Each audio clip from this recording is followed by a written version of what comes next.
ለእናቴ የውሸት ታሪክ ነው የነገራት። ልጄን ግን ጥሩ ትምህርት ቤት ስላስገባህልኝ አመሰግናለሁ። አሁን በእነሱ ቤት አንዳቸው ለአንዳቸው መስዋዕትነት እየከፈሉ መስሏቸዋል። ሁለቱንም መስዋዕት እንዳረኳቸው አልገባቸው።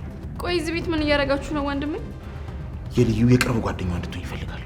ከፈለግሽ ደግሞ እንደ ጓደኛሽ ማየት ትችያለሽ።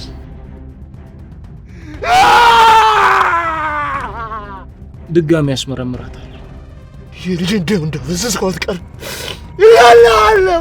እናንተ ዶክተሮች ቀልድ አታውቁም መሰለኝ። እጃችን ላይ ሰው ስለምንሸከም ለቀልድ የሚሆን ጊዜ የለንም። ደባል አንቺ አምሻል እንዴ? እባክህ ህይወቴን አታበላሽው እባክህ። አንቺ ልጅ በእጄ ሰበብ እንዳትሆኝ። ማለት ጭራሽ ወሬ አቀባይ ልታረጉኝ ነው? ምን ሆነ ነው? ምንድነው? የስራህን ይስጥህ ማርኩ። ተይ እንጂ አትርገሚኝ አባቴ ሚስት ጅል ዘ ወረኛ። እንዴት ነው በዚህ ደረጃ ቸልተኛ ሆንከው? እንኳን አልቅሰን ስቀንም አሉን። ሞኝ ብትሆን በዝምታ የምታደርገው ነገር ግን እፈራዋለሁ።